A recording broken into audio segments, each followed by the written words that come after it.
What is up, movie nerds? Welcome back to the Movie Nerd Jane's YouTube channel. We are back with another podcast, and I am joined by the return of Chad Eversole, all the way from Florida.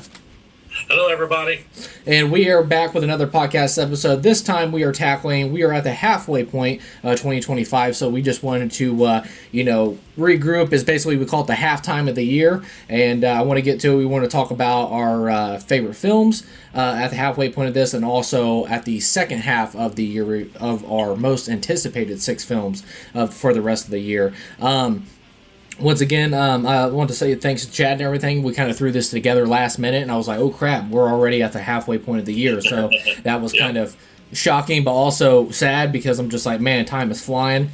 And I have a daughter, so it's just like watching her grow up fast too as well. It's just like, it's heartbreaking but awesome at the same time. So, but we are at the halfway point. And before we get into the layout of the show, I actually wanted to say thank you to everybody, the movie nerds around the community and stuff like that. The Instagram page of the Movie Nerd James is where the main source is, where I run this page.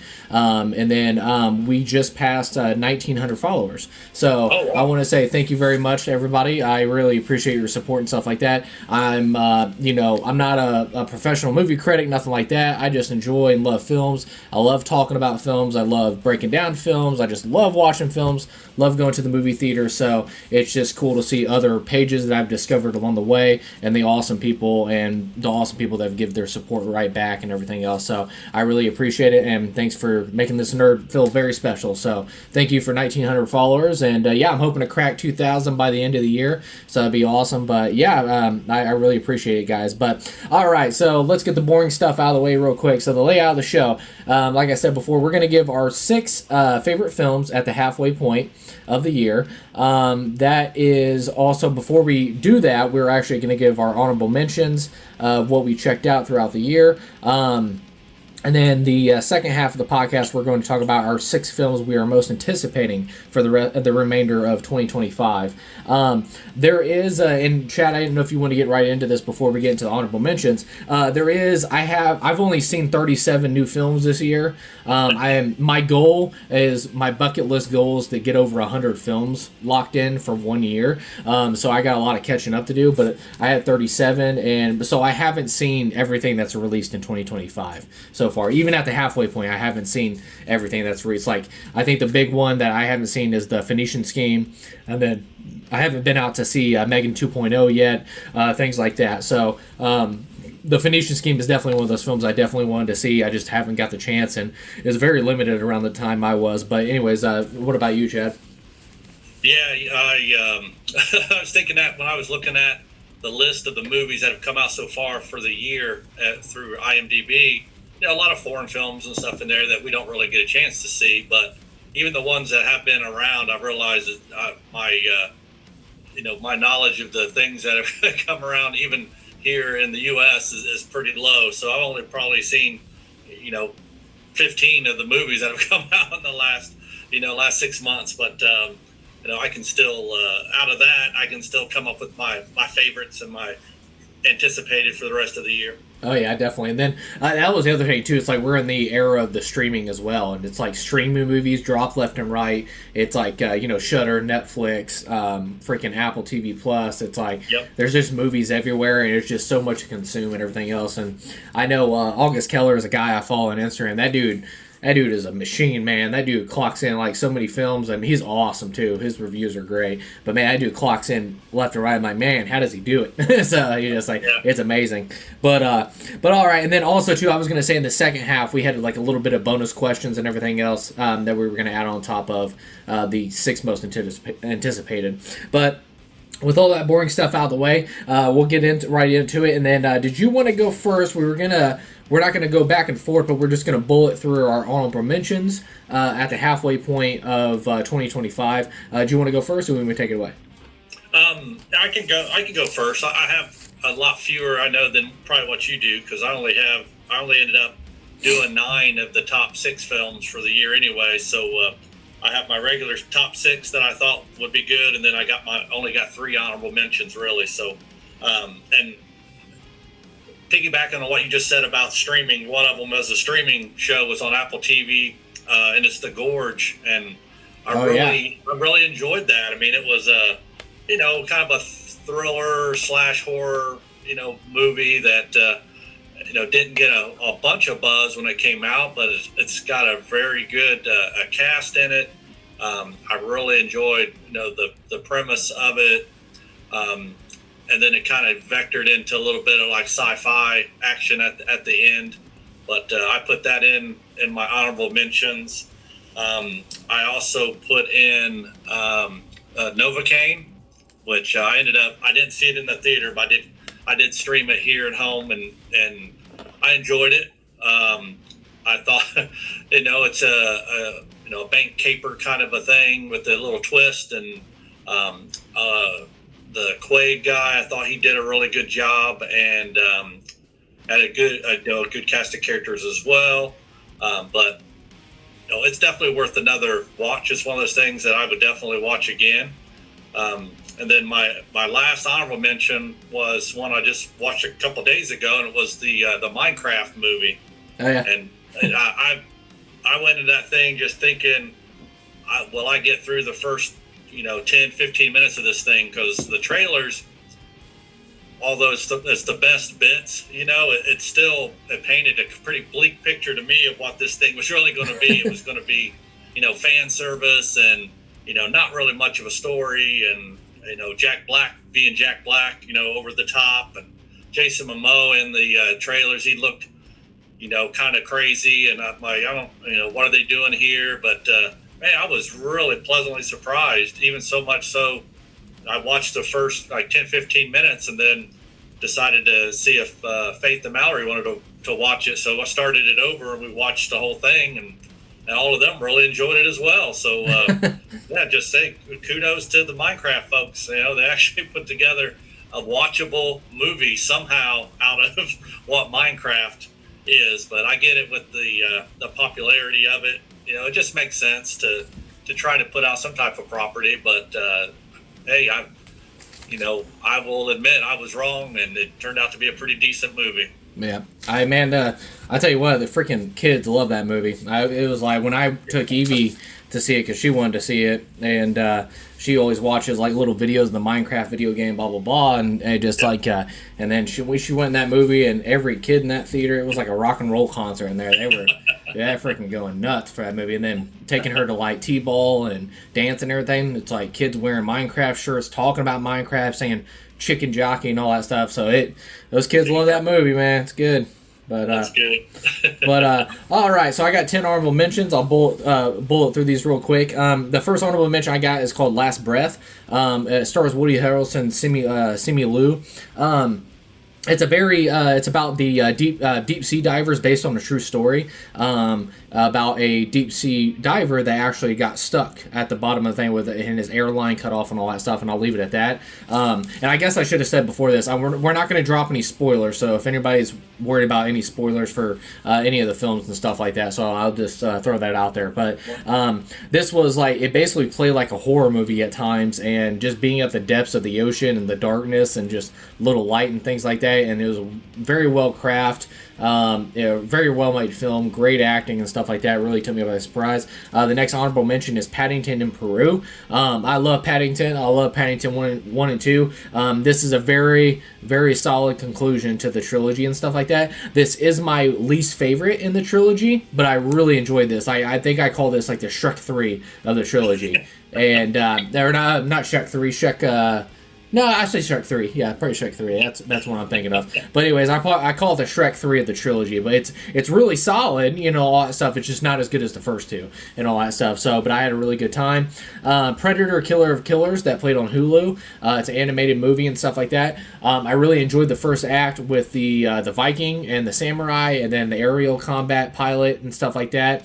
I really enjoyed that. The third act got kind of mushy and stuff like that, but I still think it was very solid all the way through, and especially in the first, the separate stories, I think was the really grabbing parts and stuff like that. I really enjoyed that, and great animation. Anytime I can get an animation film out there to people and stuff like that, it's brutal, it's bloody, and all that stuff, but it's awesome. So, but for God's sakes, can we just have a Predator? Well, I guess here comes a spoiler, but can we just have the Predator win in some of this situations and stuff like that?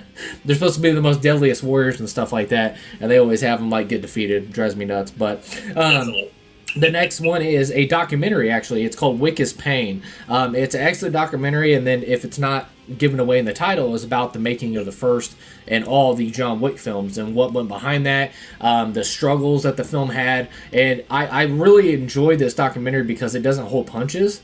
I think they really are really honest in this documentary. Like, there's even clashes between David Leitch and Chad Stahelski on the first film.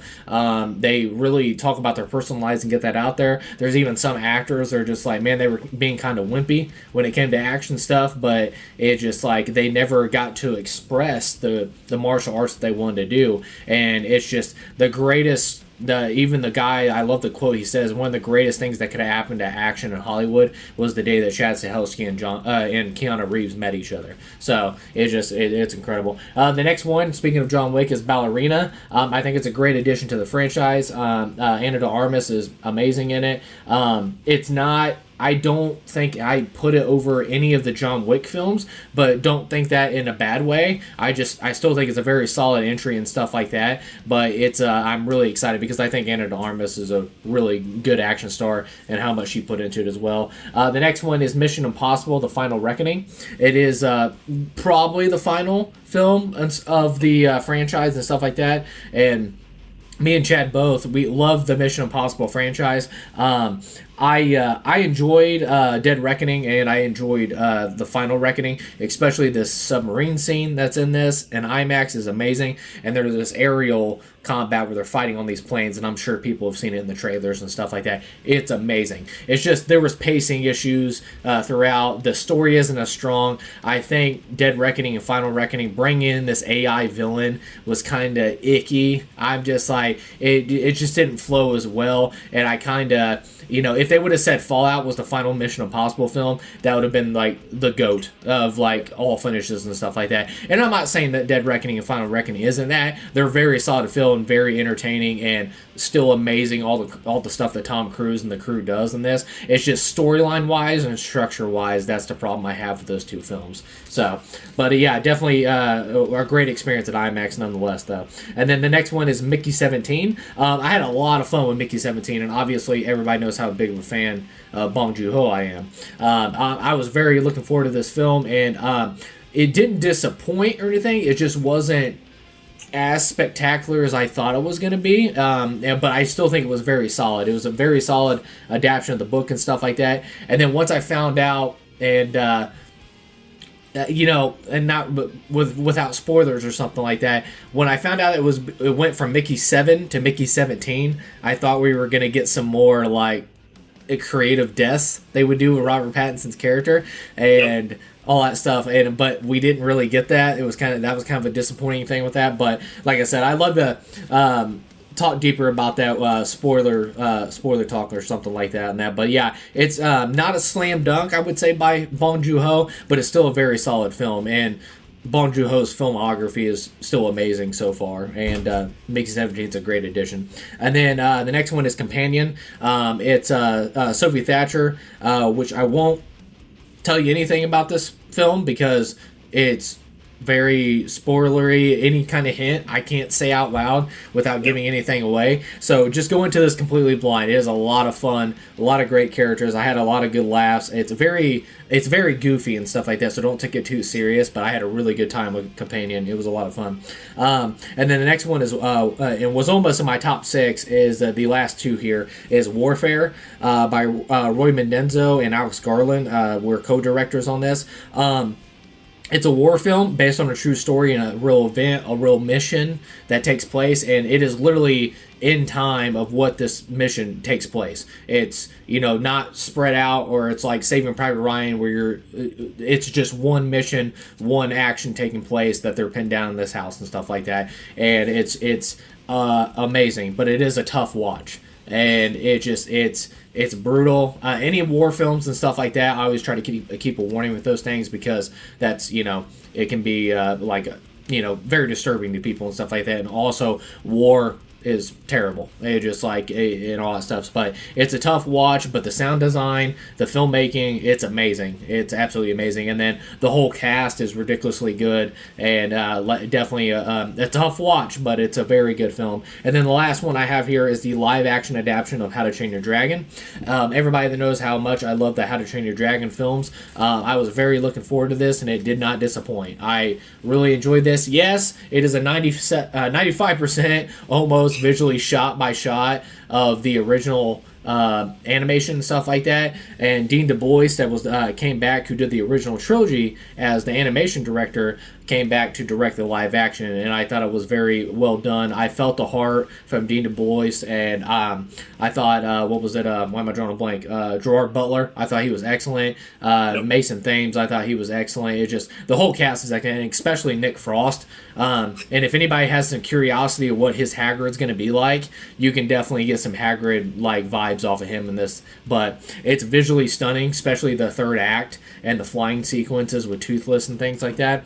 It's amazing. It was visually stunning. I love the set pieces. It's very goofy, but that's what the way I wanted it to be. It's very goofy but fantasy at the same time. And the design of Toothless is flawless. I loved it so much. The aerial sequences are flawless, and then that third act sequence and stuff like that, it's amazing. So, and we seen that together in IMAX. It was jaw dropping. So really awesome. But yeah, anyways, that's all I had for my honorable mentions. So all right, very good. All right. So moving on, we're going to go into our top six films at the halfway point of 2025. And I didn't power rank these or anything else. I usually do that at the end of the year when I do my top 10 and stuff like that. So these are just 6 films that I really enjoyed at the halfway point of 2025, which I'm going to assume that's probably the same for you as well. But I'll let you take it away. What's your number 6 spot? My number 6 was one you had in your honorable mentions, which was Mickey 17. Like I said, my list of movies I've seen is a lot shorter, so we're going to have a lot of overlap here. But I enjoyed Mickey 17, and I thought Robert Pattinson did a really, really great job. After reading the book and really anticipating this movie coming out and kind of what they were going to do with some scenes in particular, they really did a great job. I mean, it didn't get a lot of buzz, but I thought it was a very fun movie, and I thought it was well acted without getting, spoilery on anything. It just, is true enough to the book that it's like, okay, that's a book adaptation, and it was fun. But they did a lot of cool stuff, especially in the third act, to really kind of wrap things up, to make a movie out of it. Because if you've read the book, like the last 50 pages of the book, you're thinking, man, are they going to finish this somehow? Is it going to come to an end? And it just ends. So they did a great job on the movie, and I enjoyed Robert Pattinson's performance. Above all, really. There were some real kind of questionable performances here and there, but overall, I really enjoyed it. So that was my number 6, and then at least on my list, I'm just going to work it up. And then my number 5 on here is. Wait. You want to tennis back? We'll tennis back and forth. Sorry, good. Sorry, I forgot to say that before that. But no. But on Mickey 17, I thought Robert Pattinson did an amazing job in the film. You could definitely tell, because if anybody doesn't know the structure of the Mickey 17 film, is his previous self, if it dies, they reprint a new version of him out and stuff like that. So if that one dies, they put Mickey number 2, number 3, all the way up to 17. And what happens is they end up printing one out because they think he's dead, but he's actually alive. So you have Mickey 17 and 18. And it was so funny because kudos to Robert Pattinson, you could definitely tell the difference between the twins, and that was amazing. And then also his voice acting, which we know from Boy and the Heron, and it's The Lighthouse, Good Times, things like that. His different accents that he can do, and he kind of brought that to life. Especially was it Mickey 18. It was 18 that they reprinted, that he had. You could definitely tell he had his Batman voice, and I loved it. And it was just it was great. But no, that's a great pick. But all right, is that all you got for that one? Yep, that's it for that. All right, so coming in at my number 6 spot, no particular power ranking or whatever, I have Joseph Kosinski's F1. I actually just went and seen this Monday. Very entertaining film. I definitely had the same feeling and vibes and hyped up and energy I had once I walked out of Top Gun Maverick, which obviously, he directed Top Gun Maverick as well, so I got the same vibes. He also did Oblivion, Tron Legacy, and all that stuff. And yeah, it's amazing. Visually really cool, and I just loved it. Just like with Top Gun Maverick, they had so much footage inside a cockpit of a jet fighting and all that stuff. So it was all practical. I love that. Same thing with this is they have the F1 Formula One cars, and it was great. Sound design was amazing. I think visually it looks great. I'm like, I know this is an Apple TV original and stuff like that, but man, it was pretty flawless visually. Great filmmaking on Kosinski's part, and really, focused on Kosinski here. It's definitely. I would not be surprised if this guy gets like a James Bond film or something like grand and epic, because I think he just has the filmmaking talents to handle something, and he's shown that now with, of course, Oblivion, Tron Legacy, and things like that, but definitely Top Gun Maverick and now F1 back to back. It's like this dude can handle a grand scale film like this, and I think he's got some a bright future, obviously, and he's been in the industry a long time. I shouldn't say bright future like he's a rookie director, but it just like, man, I think he's gonna get something grand next, because he can handle it. But Hans Zimmer does the score to this. It's awesome because Hans Zimmer's the man. My standout of the film is Javier Bardem. I think Javier Bardem is excellent in this.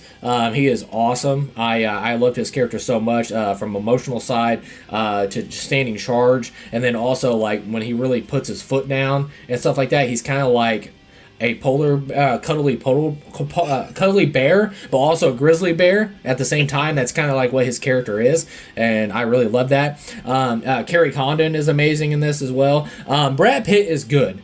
Brad Pitt is good in this film. The only thing I have a problem with Brad Pitt's performance is he's laid back and cool. We know Brad Pitt and all that stuff. But when it came to the emotional parts, he was kind of just coasting.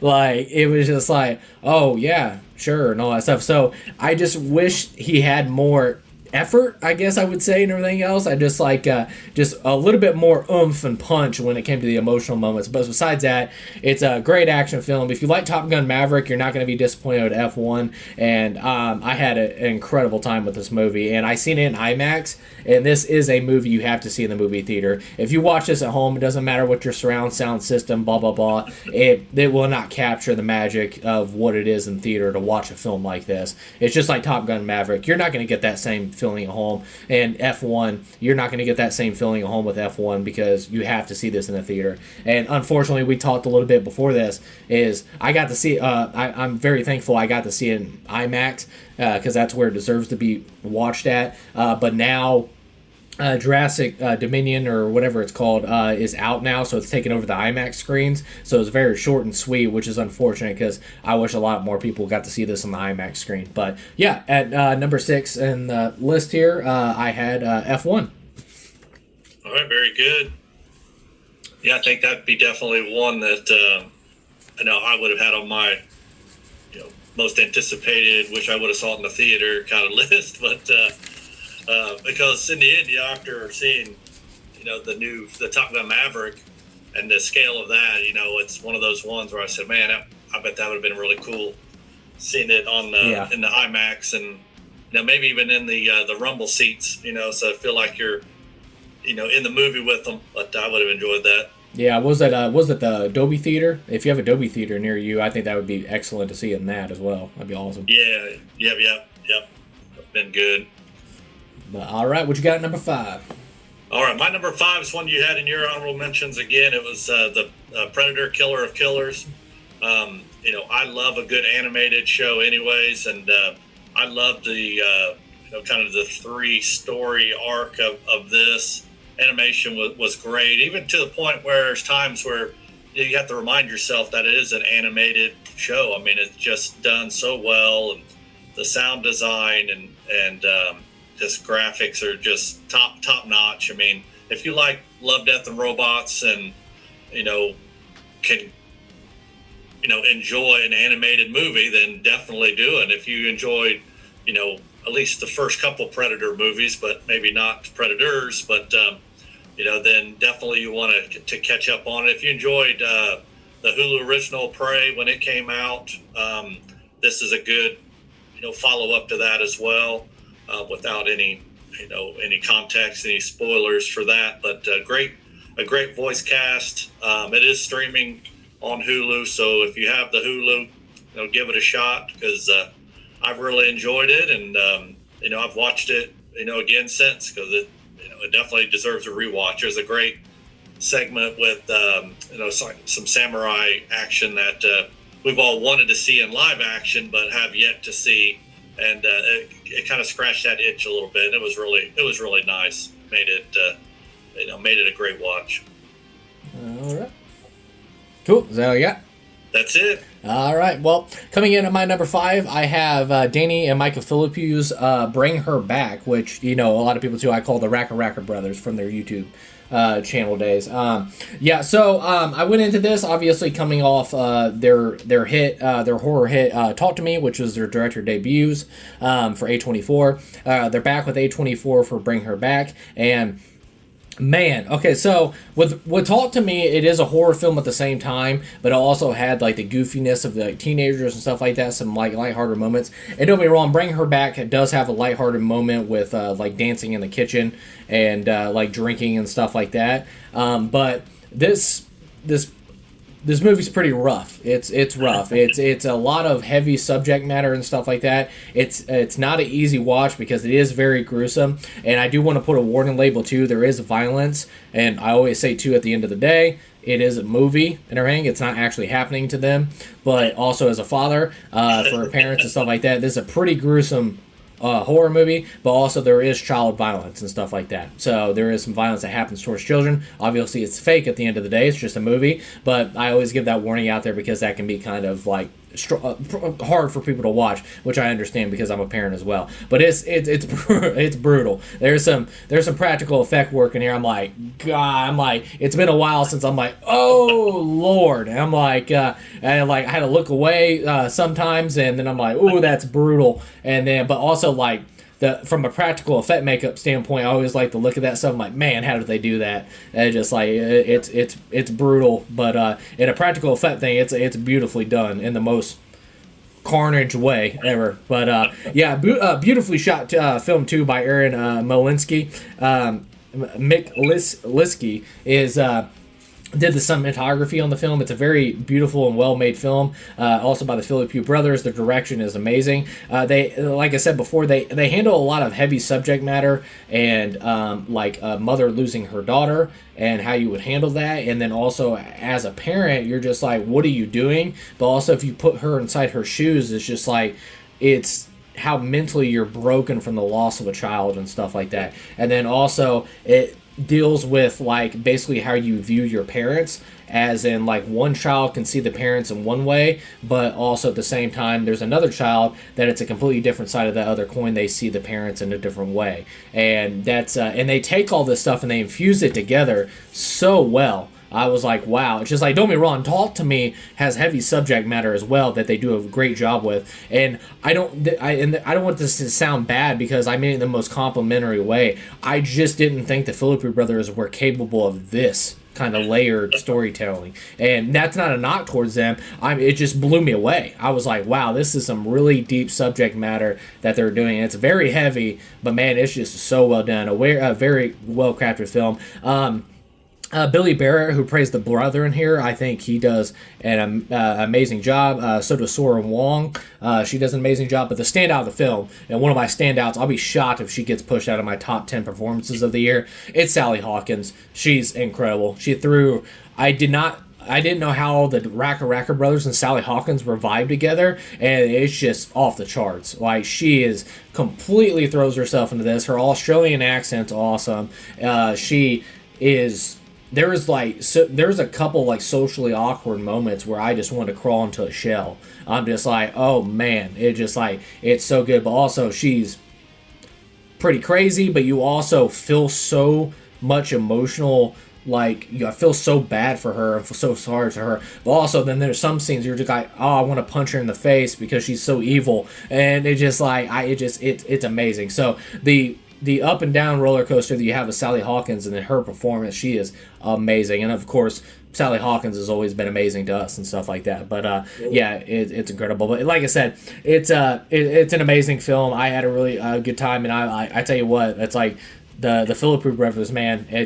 I am so excited to see what they do next because they have two great films, great original films, and I love it. I know they were going to do the Street Fighter movie, but they dropped out of it and they ended up doing this, and I hope they keep with that. I know they're great filmmakers, and I know they, studios are probably wanting them because how well filmmakers they are, and I get that and stuff like that, but I hope they stay away from that stuff and kind of just stick in their own original stuff, and because Talk to Me and now Bring Her Back, it's awesome. So yeah, so at number 5 I had Bring Her Back. Definitely check it out. It is brutal. If I don't know, like Terrifier type level stuff, if you can handle that stuff, great. But also at the same time, there is child violence in this, but it's a very well made film, and I hope people can get past like the ultra violence and stuff like that, because underneath it all, there is some very well told heavy subject matter there and very awesome writing and stuff like that. So at number 5 I had Bring Her Back. Oh, very good. Yeah, Sally Hawkins. Yeah, she can outdo anything. You talked about Paddington before, and yep. Well, Shape of Water, of course, her brilliant performance in that. That'd be the only reason I would want to watch this. Yeah, watch Sally. But yes, as I've gotten older, it has gotten harder to watch some of the the more violent things, especially as they contain children in any way. So I'm kind of nervous about weapons, to be honest with you. We'll talk about that later, I'm sure. But it's like, man, I hope they steer clear of that a little bit. But it's cinema. It is what it is, and that's not it's not my bag. But at the same time, I can appreciate it for sure. Yeah. All right, what you got next? All right, mine, another callback to your list, and it was Companion. I really enjoyed that, and I obviously can't say much about it to be spoiler free, because it starts off pretty spoilery right from the get go. So you want to go into that without knowing kind of what's happening. But it's Sophie Thatcher and Jack Quaid pops up again. I just mentioned him in Novocaine, and some. Sophie Thatcher, she steals the show, period. I mean, Jack does a good job. I mean, he's, an excellent actor. We've seen him in The Boys doing some cool stuff, and Novocaine, crazy performance in there. But, it's just very good. It's a very simple premise. Not a lot of, it's not covering a lot of, new ground or anything like that. But it has some nice cinematic mechanisms in it that make it a good watch, a fun watch, and I definitely would recommend it too. I think it's streaming somewhere now too. I don't remember where. Maybe HBO Max. Yeah. Is it okay? Yeah. It's on Max, but definitely give it a shot. It's not Citizen Kane, but it's a fun movie to watch for sure. Yeah, and Sophie Thatcher too. That's another person everybody needs to keep an eye on, because I think she's going to blow up. She's amazing, and I hope she does blow up, because she's amazing. I can't wait. She should. She definitely should. And then I found out too that she's going to be in Nicholas Winding Refn's next film as well. So I'm super excited about that. So I just but yeah, Sophie Thatcher, man, she's awesome in that movie. Yeah. Yeah, she makes the movie. Period. I mean, there's no way to put it. She makes it, and go check it out for sure. All right, there you got. That's it. All right. Well, coming in at my number 4, I have Black Bag. So, Black Bag is a film by Steven Soderbergh, who's known for the Ocean films, Logan Lucky and Aaron Brockovich, is coming back, and really a film that really went under the radar. And I think the marketing kind of fell this, because this movie is excellent. I really love this movie, and I was like, I watched it in theaters by myself, and I was like, man, that was so good. But there was nobody else in the theater with me. I was so sad. I'm just like, this is excellent. And then I was like, and then me and my wife, we had our anniversary dinner and stuff like that. And I was like, oh, okay, let's go out. I'm like, let's go see Black Bag because I think Jessica's really going to dig this. And we went out and seen it, and she loved it as well. And I'm like, man, just like this movie kicked so much butt, but it was not in the way you think. I just think it kicks so much butt with freaking like the dialogue, how it's sharply written. It's just so cool. Like everybody in this film is just so cool. Like I'm like, man, and I think just visually how it's shot, the cinematography by Peter Andrews is amazing. And I know it doesn't seem like a big deal. It's like that's why would you point that out? I don't know why. I just loved it so much. But there was this dinner scene, and there was just these round light. Or circle bulbs on the table, and I just think it makes the scene pop so well. And I'm just like, I loved it so much. I'm like, man, I really visually love this. I don't know what it is. I can't believe it. But the great stacked cast of Cate Blanchett, Michael Fassbender, Marissa Bella, Tom Burke, Naomi Harris, Regina Jean Page, and Pierce Brosnan. The cast is amazing. Obviously, my favorite actress of all time is Cate Blanchett. And so that got me. And one of the most underrated, if not top 3 working actors today, and so underrated, is Michael Fassbender. Just absolutely amazing. But everyone is excellent in this film. Like every single one. I loved everybody's performance.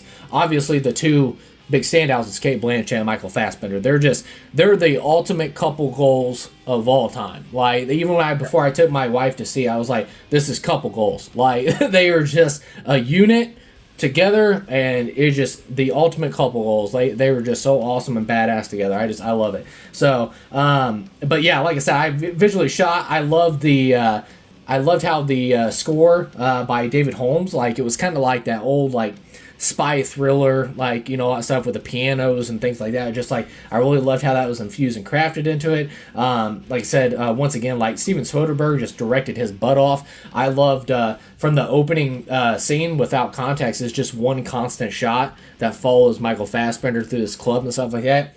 Just beautiful stuff, man. I just loved it. It was a very entertaining film. It is very dialogue heavy. I've seen a lot of people reviews of like the normies give feedback that it was very boring and stuff like that, and that's unfortunate, man. Because I'm like, I really miss films like this because you don't know anything about these characters. You don't know what's going on, nothing like that. And then there's this like 15-minute dinner scene at the beginning, and you're completely locked in. You're completely locked in. You find out about these characters, where they come from, who they are on the inside and out, and stuff like that. And it just like, I don't know, had a really good time. I think this is the smoothest film of 2025, and definitely one of our bonus questions and stuff like that. We'll get to that in a second, but man, go see Black Bag. It's on Peacock right now for free if you have that, but also buy it physically. I think this is a film that everybody should own because I'm definitely going to own it. I'm definitely going to grab this bad boy. But man, Steven Soderbergh's Black Bag, that's what I had at number 4, so definitely check it out. Very, very underrated of 2025. Well, as an easy transition into my next one, it was Black Bag. Oh, was it? Yeah, I couldn't agree with you more. It's funny because we talk about Mission Impossible, we talk about James Bond, and never have I watched a movie more where I thought, man, it sure would be cool to be George Woodhouse with Michael Fassbender's character. I'm like, the guy was just so cool, calm, and collected. And you mentioned that the dinner scene at the beginning, it is a good 15-minute scene, which is crazy when you think about the fact that the movie's only 90 minutes long. Yeah. It's a very short movie, hour and 35 minutes movie. And they take up the first 15 minutes of it with this just almost a wonder kind of scene where, they're going from character to character, but they're just, it's a bottle episode. They're in the dining room, and never did it make me feel bad about not being a social person, because I was watching this dinner party. I'm thinking, that is really cool, man. Look at the scene. You got the cool conversation. You got the cool food. You got the little ball lights on the table, which were really cool, and just gave it all just such a neat, warm feeling. The color palette of the movie was really cool. very indicative of old, spy thriller movies. It's dark, but it's got kind of these, pastel-y muted tones to it. It's just really cool. Kate Blanchett, she was awesome in it and so suave. You watch her do her thing, and it's something that James and I talked about the other night about how it would be, in my opinion, it'd be a cool Wes Anderson movie remake, because it just had those really great characters. It had a simple story, but enough twists and turns in it where you just have kind of no idea really what's happening for real. And then just all the shots were just beautifully done. There's some scenes of Michael Fassbender's character, in a boat out on his lake, and he's just fishing, and it's just visually just really cool. And they packed so much into that final, hour and 20 minutes after the dinner scene, where you're just like, man, that thing just flew by. And in the conclusion, that was just so satisfying. You're just like, man, I really miss, that kind of writing, that kind of performance, and the movies that don't feel like they have to be 2.5, 3 hours long to get their point across. It'd be great to have a lot more this type of movie out there for everyone to enjoy, because you can just pop it on, enjoy it, and then go about the rest of your day. It's not going to take up a big chunk of your day. But Black Bag, definitely, if you don't take James's word for it, take my word for it. It's a really good movie, and you should enjoy it. If you don't, I'm sorry, but you definitely should. Yeah, and the thing is too is like there is dialogue, but there's also, like you said with the visually how it's told, is like there's so much visually telling about the characters as well. There's so many little sprinkles in there that they're showing that's what kind of type of person they are, and I love things like that. It's not spoon fed to you. It's like it's visually right there for you, which you could say that is spoon fed, but if you just break down it visually, you're just like, oh, that's that person and stuff like that. So it's so well done. Well, you said a couple of goals, and there are so many times watching where I'm thinking, like, man, I wish I was this dude. He just seems so. He's smart. He's good at what he does, and he knows who he is. And he loves his wife, played by Kate Blanchett, and so much so that the whole movie really revolves around that.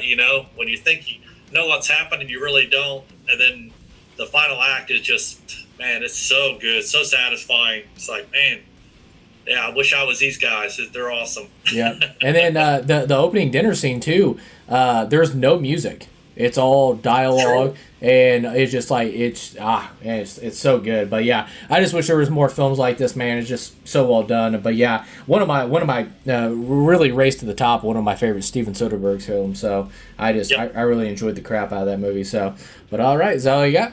That's it. Number 3, Black Bag. At least on my list, number 3. All right. So coming in at number 3, this is the movie for, I like to call it the sickos or whatever out there, and I'm one of them. But man, coming in at number 3, I have The Ugly Stepsister. This is on Shudder right now. This is their directorial debut, and hopefully I don't mess her name up. Is Emily Blichfeld or Blichfeld? So whichever one is, I'm just gonna call her Emily. But man, what a directorial debut. This is a Norwegian. It's like a dark, twisted take on the Cinderella fairy tale. It's like a twisted with sprinkles of Cronenberg in there. That's the best way I can explain it and stuff like that. And also just so effed up, but beautiful at the same time. And this is definitely it's number 1 right now. Number 1 or number 2. I'll get to another film here in a second, which I go back and forth visually and stuff like that. But the cinematography in this is so beautiful. The cinematographer was Marcel Azizkind. And just like Emily, and this being her directorial debut, I think this is his like film debut as a cinematographer as well. And I was like, wow. So, because I couldn't find any information on him, and I'm just like, so I'm assuming this is, his directorial debut and stuff like that. So, or not his directorial, but cinematographer debut, director of photography. And I'm just like, Wow, it's stunning. And then also the costume design, which I couldn't find. I meant to write that down, so that I apologize for that. But whoever the costume designer is, he or she, just like beautiful stuff. It's just well crafted of the time period. When the stuff happens, like I said, it's so effed up but so visually beautiful at the same time. It is very body horror. It's very blood horror. It's very disgusting, in the best way possible. Like I said, it's a sicko like me, just like, and I think it's got sprinkles throughout, which I said with Cronenberg, but it's also got some sprinkles of Yorgos Lanthimos films. So if you love those, like the Yorgos's movies are effed up as well, but they're just so beautifully shot and stuff like that. That's exactly how The Ugly Stepsister is. But also, I'm not trying to credit Yorgos. I'm trying to credit Emily Blichfeld, because amazing work. The director, just absolutely amazing. What a directorial debut. It is on Shudder right now. I loved it. Like I said, it's effed up. There's body horror. It's just so messed up, but I loved every second of it. Like I said, I don't know what that says about me, but with all that praise out of the way, the main praise I wanted to give in this film is, at the lead is the ugly stepsister, which you follow through the point of view of her the entire time, is Leah Myron. She is jaw-dropping good. And I know she was in TV shows and stuff like that over in Norway and things like that, but this is like her big film debut. Whoa. Like, I know this is an audio podcast, but my jaw was on the floor when I watched her. I'm talking like Mia Goth and Pearl type stuff here. I'm just absolutely fearless. Just an actress definitely to watch, because she is just fearless throughout this. She's phenomenal. She's disgusting in her nature, but also the evil stepmother. You see that she is a product of her evil stepmother, like a poison. The evil stepmother is a poison that just leaks into her, so that's how she is. But also, you just feel so bad for her. You want to throw something at her. You think she's the most evil person in the world. It's just like, it is just insane. And I don't know if you've seen from the trailer, Chad, and stuff like that, but just one of the greatest screams ever. Like, she they do this thing where she has to beauty standards. It's like a very, and once again, I should credit that, it's like the very heavy subject matter that it deals with, and the beauty standards that we put on people, even by an evil stepmother that puts on her own daughter, like how mentally that is poisoning to your children. And it's even relatable today. It's like you have people that are really, your parents, and what you say does leak onto your kids and stuff like that. And I guess the parents are your parents are a reflection of what you become and stuff like that. So it's very well done. I am butchering it with words, but man, it is so well done. And man, I just loved it. But she, the mother says, your nose is messed up. We need to give you a more beautiful nose and stuff like that. So there's like I said, what would you call this? Like, what time period did you say this would be? Like, I would think like the early 1800s. Yeah. So it's just, the medical practices are insane in this film. So just a heads up. And the guy gets this like metal hammer and this chisel out, hits her right on the nose, and she gives out this freaking wicked scream, and I'm like, good lord. And like I said, it's that Yorgos Lanthimos bottom of the ocean dark humor. I'm just like, God, this shouldn't be so funny. But so like, and then the poor other ugly stepsisters over there, and like her reaction and stuff like that. It's just dark comedy, bottom of the ocean dark comedy. I loved it. This movie worked for me in so many ways, but it's also one of those films I can't really recommend to people, because I'm just like, they're gonna think I'm a psychopath if they if they know I enjoy this. But like I said, it's definitely a movie for the sickos. Like I said, if you're into Cronenberg, Yorgos Lanthimos, seeing a cool twist on a fairy tale, it's awesome. And I'm not trying to credit those directors. I'm just trying to give you an idea of what you're getting yourself into. But all the credit goes to Emily Blichfeld, because an incredible directorial debut, and then Leah Myron, just jaw-dropping good. Just awesome. But anyways, The Ugly Stepsister is what I had at number 3. I loved it. I saw that it's on Prime available now too. So if Yep. you're And I bought. Yeah. hook it up, Prime it. Yeah, I bought it. I know it's a Norwegian film and stuff like that, so that stuff takes time to come over. But I knew they were doing a physical media release as well, and I'm gonna snatch that bad boy as well. Even though I bought it digitally, I want that thing physically as well. I'm just like, it's I loved it. I loved it so much. That's great. All right, on to you. All right. I have another from your honorable mention, and it is How to Train Your Dragon. So, Oh, nice, nice. Yeah, James and I saw that when I was in Indiana for family stuff, and it was great. I mean, visually very good, but as he mentioned before, it is pretty much a shot for shot remake of the animated version. But it doesn't take away from the accomplishment of it because it is really well done. All the acting is superb, and visually it's about as good as it gets. I mean, Toothless looked amazing. The set pieces, the ones that at least weren't practical, we know they built a lot of practical sets like their little arena and some other areas that they had built for the show, and you can tell. I mean, we've seen so much lately shot on the volumes and different type of digital sets around the U.S., around the world now, and this just has such a different feel to it when they built a practical set and just extended it with digital artistry.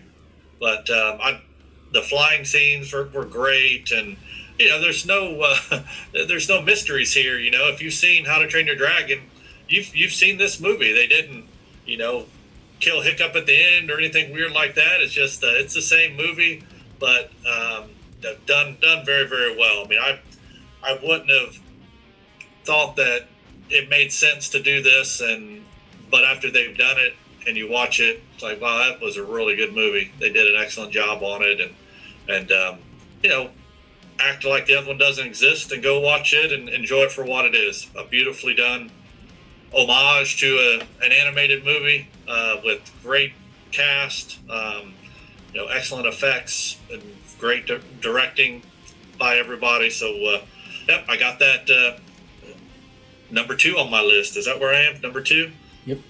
Yep, number 2 on my list. Yeah, and then I meant to say that in my honorable mentions as well, piggybacking on what you said. And I don't want people to get that like twisted. It's like, does this movie have to exist? No, it doesn't. But it's weird though, because these live action things, I always get that feeling like this didn't have to be made. This didn't have to be made. And I got with this, like, I do understand when people say, does this really have to be made? And I do agree to a certain point, but I got a weird feeling when I walked out of after this one was, yeah, How to Train Your Dragon didn't have to exist, but I'm really glad it does. It was so weird because I'm just like, because like I said, I think they put a lot of heart into this. Most of the time, these live action adaptations, it's a butchered piece of crap for money grabs, and then but this one, like set pieces and like the characters and the acting performances and stuff like that, it's like you really felt that people cared. And that's what I really loved about it and stuff like that. Now, is it over of any of the other How to Train Your Dragon films? No, but I love it that it's there. It's there, and I think it solidly goes into the thing. So, and I know they're doing a sequel as well, and if they do the whole trilogy, that's awesome as well. Because, like I said, I remember watching the animated movies, and I'm just like, man, this would look so awesome if it was live action as well. And don't get me wrong, animation, it looks amazing as well. I'm like, man, would you imagine this stuff live action? And I got that. So it's just like, well, you hit the nail on the head. I was just going to say that you mentioned seeing it, as a kid. And so people that saw it as kids, because the original came out 15 years ago. Yeah. So seeing it as a kid and then now taking your daughter to see the live action version of it, there's a possibility that people seeing the new version will never see the original one. Yeah. For whatever reason. No, it's some people don't live in the past like that when it comes to movies. They don't rehash old movies as much as some of us do, but and that's okay. Giving this story a new audience isn't a bad thing. Yeah, it really isn't. If some folks are, I know plenty of folks that say, I won't watch an animated movie. Animated movies are cartoons; they're for kids. So if you've got that bee in your bonnet and you don't want to watch an animated movie and would never enjoy literally the millions of fantastic movies out there that are animated or that you have to read a subtitle for, yeah, I feel sorry for you. Yeah. But at the same time, everyone has their bag that they do, and if you don't like animated movies, okay. But now you can see this and get the same feeling that we got seeing the first How to Train Your Dragon. Yeah. They introduce your kids or grandkids to the to all these characters and the fantastic job they did of retelling the story. So yeah, it's for everybody. Yeah, and I hear that all the time too. Is like, it's a cartoon, it's for kids and stuff. Like, man, I'm like, if you're telling yourself that, man, you're really doing yourself a disservice of all the amazing animation art and stuff like that. Especially Hayao Miyazaki and all those guys. I'm like, man, just like it is so much deeper than like even if it is a kid's story, it's like, look at Lion King. That's Shakespeare. That's Shakespeare 101. Just like it's like, come on, man. Just like so yeah, just but no, like the live action How to Train Your Dragon. I guess I should say too is. I was really like, oh no, don't make a How to Train Your Dragon, don't do a live action adapt. And then Dean Du Bois was coming into it. I'm like, okay, I feel like there's gonna be heart put into it. And then when it happened, like I seen the film, I'm like, yeah, that wasn't insulting at all. Like I didn't feel insulted to the originals and stuff like that. And like I said, and once again, repeating what I said, their animation films are always gonna be the GOAT. But I don't think this is an insulting installment. I think it's very handled with a lot of love and care, and thank God Dean Du Bois did it, because I think if another director did this, they would have been like, oh, we're going to design Toothless different, we're going to go with this and all that stuff. No, it's just like Dean Du Bois handled it with care. I loved it. But right. That's a good way to put it. Yeah, you wanted it to be in the right hands, and I think it was for sure. Yep. But all right, is that what you got? Yeah, that's it for How to Train Your Dragon. All right, so coming in at number 2 is one of my most anticipated films of the year, and it did not disappoint, and that was 28 Years Later by the return of Danny Boyle, and being written by Alex Garland, who also did the original 28 Days Later. And then, of course, Danny Boyle's done Train Spotting, 28 Days Later, Slumdog Millionaire, a great director. Once I found out he was coming back after 23 years since the original 28 Days Later, I was over the moon, just excited. And it did not disappoint. I really, really loved 28 Years Later. Now, I said we gave a quick reaction out of the theater. I had that up on the Instagram right now. And just repeating what I said in that video as well, in case you didn't see it, it's not better than 28 Days Later. And I did not expect it to be better than 28 Days Later at all. But, man, it's a really awesome film. I thought it was excellent. And then... you have 28 years after the rage virus outbreak from 28 Days Later as well, and then you come across this community that's stuck on this island, the Holy Island is what they call it, and they have this little causeway, so when the, like the ocean front, the tide, there we go, the tide gets high, it blocks out the trail, when the tide gets low, they can actually go into the mainland and stuff like that. But the thing is, you go on the mainland, there is no rescue. It's that's where the infected and stuff like that, and the government has sent contained the 28 or the rage virus infection to this island that they thought it would burn out and die, but it's actually just like a real virus in real life. It's mutated and evolved over time and survived somehow, but you don't know that. And like I said, I'm going to give like some evolution to the virus, but there's also evolutions I won't spoil for people. But we have Aaron Taylor Johnson, who takes his son Spike, who's played by Alfie Williams. Alfie Williams, this is his acting debut, and I'll get to another person that had his acting debut as well this year. But man, what a debut for actors and all that stuff. And then, of course, I just got done with, sorry, let me get my notes here, of course, I had Leah Myron from The Ugly Stepsister. It's like, man, just like a debut of like film from people. It's amazing. The young talent that's coming up, it's going to be a bright future, definitely, and all that stuff. So you have Spike, and Aaron Taylor Johnson, who is his father, is basically taking him on like his first run. So he's basically come of age, and they've basically gone back to medieval times of using like bow and arrows and things like that, trying to find a way to survive and all of this in this apocalypse, basically. And he takes his son to the mainland to teach him how to kill the infected, which is also another thing too that Danny Boyle and Alex Garland tackle in this is how much humanity's lost. And we've seen this in 28 Days Later, is, 28 days later after the infection and stuff like that, we had the military group in the first film, that how much their humanity is just completely lost. And then you had Naomi Harris's character, who just hacks her friend up that she's been with for weeks in a couple of seconds with a machete. It's just the humanity's already gone. And that was only 28 days. So imagine 28 years. So you have this community, yes, they're a group of survivors and they mean well, but also at the same time, they take killing the infected as like sport. Like, I have to go teach my son how to kill the infected. There's also a survival instinct, which you want. You want survival during this apocalypse, but also at the same time, it's just like they think it's sport and like fun and comedy and all that stuff. Oh, he's gonna go out there and kill his first infected, yay, all that stuff. But you're still killing at the end of the day. So it's a lot of layers that I really enjoyed with this that they tackle. And of course, it's like a coming of age film inside the apocalypse with Spike and Alfie Williams and stuff like that.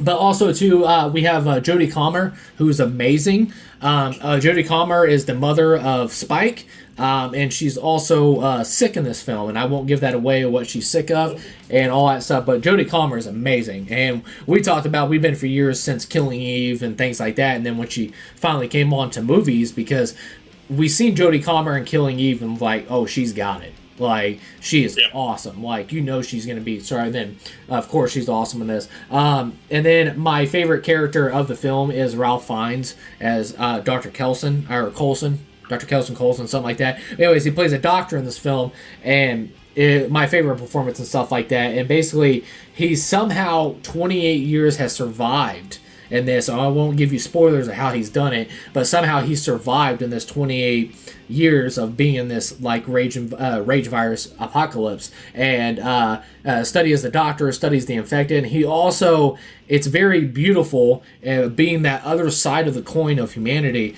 is that he cherishes life, and he doesn't look them as monsters. He looks at the infected as still people. They're just sick. And that's a lot of people get confused with the 28 days later and 28 years later and 28 weeks later. Everybody's like, oh, they're zombies. No, they're not the undead. They're still alive. And it's just they have a sickness of the rage virus. They're sick people. So it's very beautiful. And like I said, I'll let you watch the film to get context of it. But Ralph Fiennes' outlook on the infected, he still sees them as human, and he cherishes life. And that kind of comes in play with the Bone Temple as well, is we have memorial walls for like fallen soldiers and cherishing life and memories of humans and why life is so precious and stuff like that. And that's kind of what comes in line with the Bone Temple, is, remembering that one time these were people and stuff like that, and you have to cherish life. So it's very beautiful and well done, the film. And like I said, the filmmaking in this film is beautifully shot. They used iPhones, Apple iPhones and things like that. It's very, even being an Academy Award-winning director, is Danny Boyle still trying to find revolutionary ways and also pushing the envelope of filmmaking, and I just love to see it. And I just, watching him in interviews as well too, how hyper and kiddish he gets about this stuff, it's just like, it's so inspiring and awesome,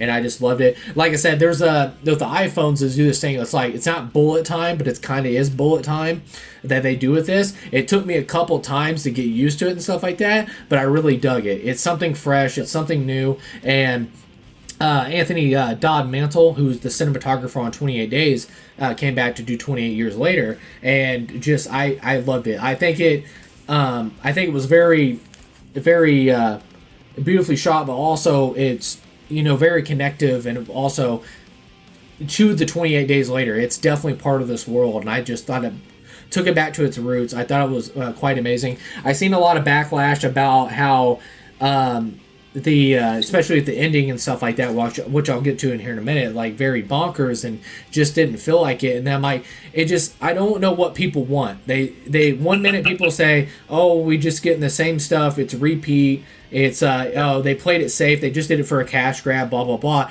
And then when a director tries to push the envelope and do something original and something creative and stuff like that, then it gets backlash. Why didn't you just do this, the same old thing?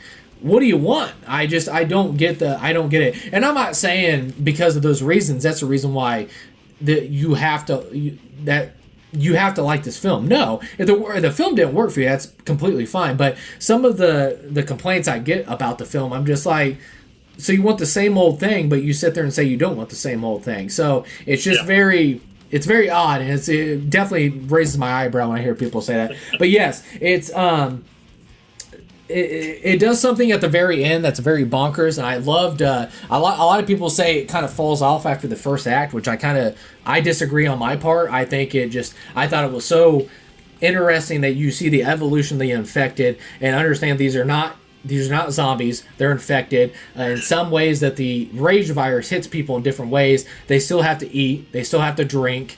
There's evolution that you would see humans that have done throughout time is reproduction, things like that. And then also how the virus infects and evolution over 28 years has affected different types of people. Some people it hits, you see the real skinny like bone people, things like that with the infected, and then you have some other type of infected that's in here, and then you have these things that are called the alphas that the rage virus hits them like a steroid is how they explained it in there, and it's awesome. Like there's a rage virus, the alphas, man. It just like there's a guy in here that's they end up calling the infected Samson, and the actor, oh man, I'm drawing a blank on him, but he's awesome. It's terrifying. Like I said, it just pushes the envelope that you thought 28 days later was so terrifying. It pushes it even more terrifying. Like I said, the film's intense. It's beautifully shot. I really enjoyed it.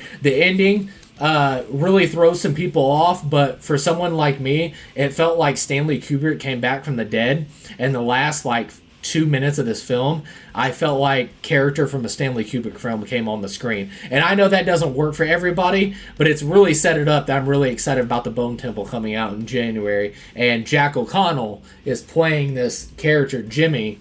Jimmy Crystal, I think, is going to be his name. And you'll find out more about him in the film in context of who he is and stuff like that. But it has me really excited. And like I said, Jack O'Connell, man, it's a very bizarre, throws you off guard. It's a lot of people call it a tonal shift and stuff like that. It is definitely a tonal shift. I agree with that, but it just catches you off guard. And there's just something so like a Stanley Kubrick film is you see the Droogs for the first time. You're just like, this is very hyperactive and very cartoonish, but there's also something disturbing here. And just like, I don't know, I can't put my finger on it, but there's just something really disturbing and not right going on, and that sets up for the Bone Temple, and that's got me very excited. So nice. I went on way too long about that. Like I said, I really enjoyed 28 Years Later. It was definitely worth the wait. I had a really good time with it. Once again, it's not better than 28 Days Later. I didn't think it was going to be because that's such a special film and when it came out and all that stuff. So, but it is definitely an awesome addition to the franchise. I can't wait to see Bone Temple, and I'm just hoping to God because it's got $100 million at the box office on a $60 million budget right now, and I'm hoping it makes enough money. Same thing with Bone Temple and stuff like that, because I hope we get the third of the 28 Years Later, because that's going to be the heavy one with Cillian Murphy in it. And I hope we get enough budget to do the trilogy. I'm so excited. I love the creative. Not everybody's loving it. The creative swings they've taken this and pushing the envelope of different ways and stuff like that. But me personally, I am not trying to be biased in there because everybody knows how much this franchise means to me. If it sucked, I would tell you it sucked. But I thought it was just so interesting, such a fresh take, such a ballsy take that I respect the crap out of, and I think it worked. So we'll see. And like I said, with Bone Temple, how they end this and it goes off, I love everything they've set into place, and I really can't wait to see the Bone Temple. So very excited. But that's what I had at number 2 was 28 Years Later. And I will be doing a spoiler talk with Silas Massoff about 28 Years Later and stuff like that. So we will go deeper into the film spoiler stuff, but I wanted to kind of keep it spoiler free as much as I could because there's a lot of interesting, awesome stuff I want to talk about with this film and stuff like that. But stay tuned for that. But for now, there's your spoiler thing of what I thought of 28 Years Later. So yeah, very good. I figured when we got to that, you'd have a lot to say about it. You always do. So that's Yep. good. I mean, that's nothing wrong with being excited about, a good piece of film. So that's good. That's a good thing. So on my final movie here in the top 6, which I don't know for sure if it'll be the same as yours, but I've got the Ryan Coogler written and directed Sinners as my favorite movie of 2025 so far. So I mean, what the heck can you say about it? Michael B. Jordan, playing 2 characters in it. And obviously, we don't want to go spoilery. I keep forgetting that part. But if you've seen the trailers, you kind of have an idea what's happening in it, I guess. So if you haven't seen the trailer, then too bad. But it's set about 50 years ago with Michael B. Jordan playing two characters who have left their town and for riches and also to be soldiers in the war, and they've come back after spending some time in Chicago, and then now they are starting up a club here in their hometown, basically. So they see all their old companions there, and they open this juke joint, bar, dance club, and they've kind of recruited all of their friends to come in and do different things in it, from the doorman to the musicians there to the cooks to just the entertainment in general, and just a very beautifully done story. It's a mostly African American cast, and they touch on some sensitive topics for the time, from the KKK to the use of African Americans in American war. So it's just it's well written, obviously, but there's times where you see Michael B. Jordan playing Smoke and Stack, and they're on screen together, and it's just so beautifully done. You keep having to remind yourself, like, there aren't 2 of these dudes on the screen, and it's just so well done. And then obviously Jack O'Connell, who plays Remick, kind of the antagonist of this movie.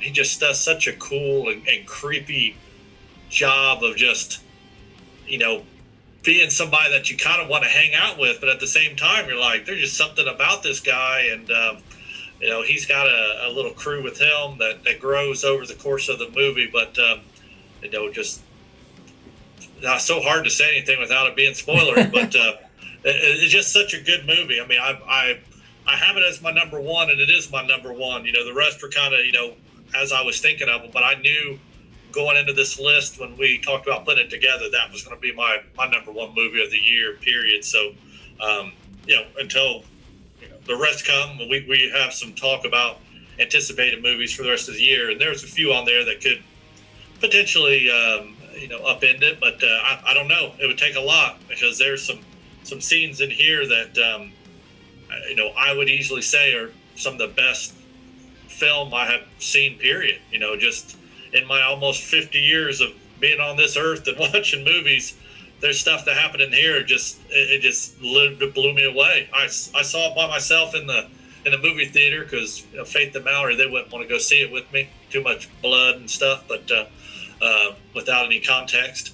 But man, there's so many times where I would just say, wow, that is like the coolest thing I've ever seen. And and we'll mention that later when we talk about some other of our bullet points. But that it was it. I mean, it was everything that we'd hoped it would be. We'd seen trailers for a while, and when it came out, so well, I hope it lives up to the hype, and it's definitely one of those that lives up to the hype and then some. And but I'd be remiss without saying that the score in this thing, it doesn't make it, but I couldn't imagine it without it. It's so well done. It's original music, laid down on this thing was just, I mean, just, it got you right, right to your soul. It was so well done, and man, it'll stay with you. It'll keep following you around for days afterwards. You'll want to put it in Spotify and pull up videos on YouTube and listen to these songs, because they're so well done and unhauntingly, beautifully done. The voice work, even there's a lot of instrumental stuff, but Sammy, he does a bunch of voice work in it. The Miles is named the guy who plays Sammy, but he does some great stuff in it, and all the cast definitely does that. But man, he was a special talent for sure, and maybe give credit to whoever cast everybody and got them all in, because I know Michael B. Jordan wasn't the original intended person for the roles of Smoke and Stack. They wanted 2 actors to do it, but it turned out great, and kudos to them and the rest of the cast. But that's my take on Sinners, and that's why I've got it as my number 1. All right. Well, that's kind of ironic, because at number 1 I have at the halfway point of 2025 is also Ryan Coogler's Sinners. So we are doing a spoiler talk. We're going to do a movie review spoiler talk next weekend. We're going to record it, so I'll have it hopefully posted shortly after that and stuff like that. Me, Chad, and my wife, Jessica Eversole, who's also been on the podcast as well. We're going to do a spoiler talk and stuff like that, so I won't try to linger on this too long, because I kind of want to get it out when we do that as well. But going down the list, before I do get to the final of Ryan Coogler, Michael B. Jordan, like you said, you already got to it before. This crazy behind-the-scenes feature of how they use this Halo rig that had like 12 cameras that goes around, and it basically locks onto your shoulders, but it's got these cameras. And like I said, I know this is an audio podcast, so I'm trying to explain it as best as I can. But it sits on your shoulders, and then basically you have 12 cameras placed that go around this ring like a halo, and it catches all the motion capture and stuff like that of Michael B. Jordan, light reflection, sun reflection, things like that when he turns, so it doesn't look wacky or wonky when they place it on top of the other stand-in actor as well. But man, some of the most flawless I've ever seen. And then also Michael B. Jordan, I'll say he is my my MVP, because I have 2 MVPs in this, but I should say Michael B. Jordan. So technically I have 3 MVPs, but it's 2 Michael B. Jordan, so it's crazy. But once again, that's a kudos to Michael B. Jordan, because when you play Smoke and Stack, at times I was like kind of worried. I'm like, am I gonna be able to tell the difference? And then his acting ability, how they walk, how they talk, how it's like the mannerism of Smoke and Stack is so separate. I was never confused throughout and stuff like that. And also a credit to Ruthie Carter. She does an amazing job with the costume design as well, because she's a 2-time Academy Award winning costume designer, but also she gives that background and their costume designs that speaks so much just through the clothes of what backgrounds of the gangs they come from and all that stuff, and the Italians, and then you have the Irish and stuff like that, and it's just awesome. And I was just like, there's so many times in my head I'm like, this is awesome. And I'm like, and we're just talking about the costume design right now. It's like, I was like, man, this is awesome. But Michael B. Jordan, man, he's just, and I said too, I think this is his best performance to date. Or if you want to say performances, I think he's great. The accent, the mannerism to separate the 2 twins, it's just jaw dropping. And then, like you said before too, you have the acting debut of Miles Caton, how you say his name and stuff like that. And just like Alfie Williams from 28 Years Later, I'm like, these 2, holy crap. It's just like, man, where do they find this kid? Because he is awesome. And I know he talked about how he learned how to play guitar, relentlessly played for 4 months and stuff like that. So, and when he first spoke too, what a unique, very awesome voice too. I was just like, is that really how he talks? And I was just like, maybe he's clearing his throat in that first scene. And then he started talking like, oh, that's his actual voice. And it was insane. So I'm like, that's crazy. And then you have Haley Steinfeld, which she's awesome. And hopefully I don't butcher her name, because me and my wife watched her first in Lovecraft Country, but it was Stack's girl. It was Smoke's girl. Sorry, is Wumney Mosaku. Hopefully, I say her name right because she is awesome. Yeah, she's great. We've loved her ever since Lovecraft Country. If you ever watched that series, it's only got one season. It's on HBO Max, and it was amazing. I was so heartbroken it was that, but it's going back to Jodie Comer. You see, one me. That's how I'm gonna say her name. I'm so sorry if that's wrong. One me is when I seen her in that TV show. I'm like, oh, she's got it.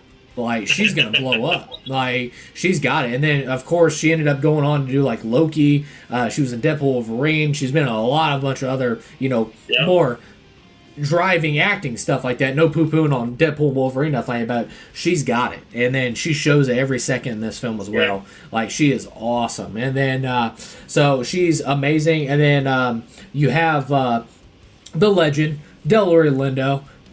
I always get a big smile every time I see Delroy Lindo. And when he came up in Sinners, I was like, Delroy Lindo's in this film. Holy crap. So and the man should have got a freaking Academy Award for The Five Bloods. And I'll say this right now. He is my front runner for Best Supporting Actor of the year. I think he's going to get an Oscar this year. I think he is amazing in this film. There is, without context, he has this monologue, which we'll get more into the spoiler talk next week, is he has a monologue in this car ride that I'm like, that will be his Academy Award winning clip. That will be it right there. And like I said, he's just awesome throughout. From his accent, how his character acts, it's just like, what was this character's name? Slick.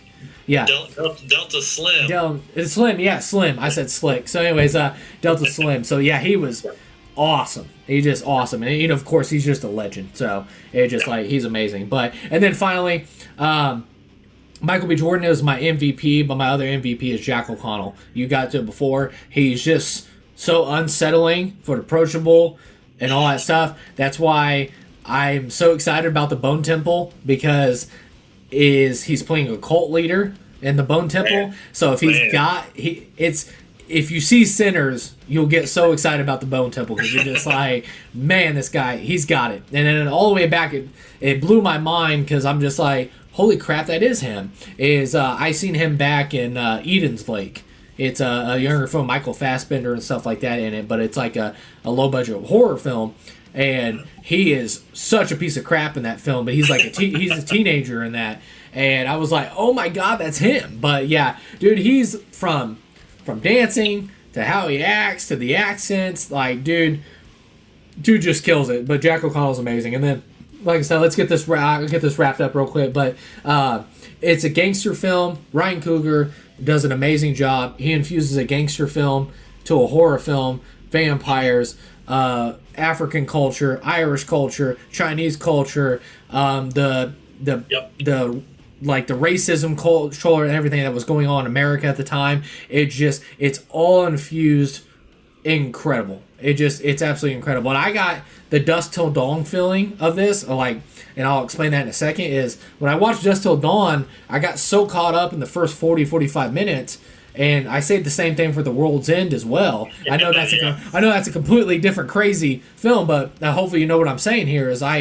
Dusk Till Dawn, I had two brothers on the run from the FBI. I'm like, well, this is really interesting. Oh crap, vampires! Like what? And then same thing with The World's End. I'm just like, oh, they're trying to go to these pubs and trying to rekindle this friendship. Yep. You're trying to get past this high school. All that. Oh, killer robots! What the crap? And same thing with Sinners. I was like, oh, it's a gangster film. Like, I'm like, this is such intriguing just as a gangster film on its own. And then vampires. It's just like, what? It's just like, and it's awesome. It's all for the better. And then cinematography by Autumn Gerard Arkapaw, and hopefully I didn't butcher her name. Awesome. Just absolutely visually beautiful. Filmed in IMAX as well. It just looks stunning. I love the different aspect ratios as it changed and stuff like that. It was an amazing experience and just beautifully shot by her. And then, of course, I would think the core soul, and Chad got to it as well, is Ludwig Göransson's music score that he does in this. It is phenomenal. He just won an Academy Award for Oppenheimer last year, and I was like, I don't know if you can get better than that. And he just 10 times better. I didn't think it was possible. And like, it's one of the best music scores I've ever heard. And I'm just like, the way he infuses so many different instruments of the time, but also in the future, and also modernized and all that stuff, and how he puts this together, it's just jaw-dropping good. And I get my steelbook of Sinners on Tuesday, and I just cannot wait to watch all the special features and stuff like that, because it's got me so amazing. And then also, I was talking to my wife about this,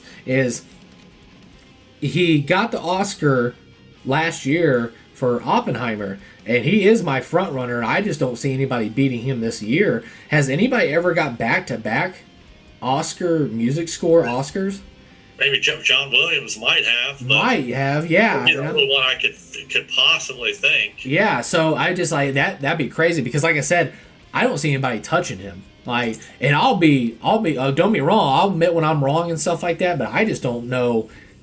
I don't know, man. I just don't think it's going to be beat this year. But his music score is amazing. But Ruthie Carter, I talked about her a little bit and stuff like that. I think she is the front runner right now. Like I said, we're only 6 months into the year, but also for costume design as well. I think she does such a well job, and for the time period and also the separation, it just speaks so much to the characters and everything else. Even Remick, when he has that whole hillbilly like strapped up, but he looks clean and proper and all that stuff, and all. It's crazy. And then I need to shut up, because, like I said, I was going to do this quick because we're doing a spoiler talk and I'm just rambling. But the final one I wanted to say, too, because I think it gets really overlooked, I want to give a shout out to Mike Fontaine, who did the practical effect makeup in this as well. The slashing, the claws, the scars on the face looked amazing. The blood effects of like bites and things like that from vampires looked amazing. But there is, in the third act, there is a vampire form that is one of my favorite forms I've ever seen. It is so wicked and so cool, and I love this design so much. And like I said, we'll get into spoiler talks about the design and stuff like that, but I want to give a shout out to Mike Fontaine, because the practical effect makeup effects in this fused with CGI, little practical effects and visual effects with that as well. It just comes together, just some of the best I've ever seen. So it was amazing. But yeah, so at number one, at the halfway point of 2025, I had Sinners, which Chad had as well. So yeah, that's what we had for our 6 favorite films at the halfway point. But now we're going to go into this, and we're going to I'll hand it off to you, Chad, and just bullet through it. We don't have to do one at a time. Just bullet through it. Now we're going to get into our most, for the second half of 2025, our most anticipated films to come out in 2025 for the second half. So I'll let you take it away. I went ahead and did 10 instead of our 6, but just because I was reading the list, and so that sounds great. So my number 10, I got Spinal Tap 2. Because I am a Spinal Tap fan, and I love mockumentary filming, and I love Christopher Guest and everybody, a part of that crew who did Spinal Tap, and then they did A Mighty Wind and Waiting for Guffman and a bunch of other great films by that same crew. Very excited for that. It's going to be awesome. I've got number 9 at Frankenstein. I think that's going to be fantastic, and at some point we'll talk more about that, I'm sure, as we get closer to that coming out. My number 8, I got Happy Gilmore 2, just because I grew up watching Adam Sandler and the first Happy Gilmore. It's going to be a Netflix original from him, so I think it may even be streaming any day now. But Happy Gilmore 2. Number 7, I got Running Man. I finally just saw a long trailer for that yesterday, and it looks crazy, way different than the original Arnold version, but I think it's going to be very fun. I'm really looking forward to actually seeing that one. Wasn't sure what they were going to do, but here we are. My number 6, I got Wicked for Good, which is the sequel to last year's first installment of Wicked. I love a good musical. Number 5, I got Black Phone 2, go along with James's shirt there for the first Black Phone. Then my number 4, I've got Weapons, which we talked about earlier.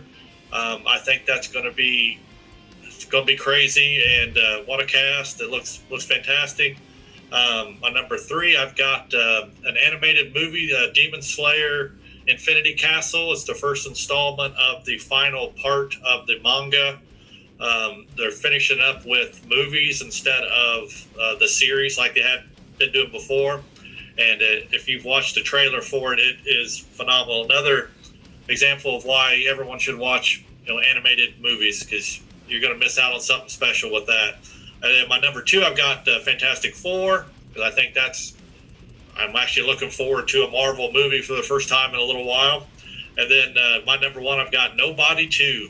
I just think that's going to be fun, and I'm looking forward to seeing Bob do his thing again. And the first trailer I've seen for Nobody 2 looks pretty good. So I think they've done a really good job. I was kind of worried about how they would extend that, universe with him, but I think they've done a fun job with him kind of being on vacation. So we'll see how that goes. That's what I got.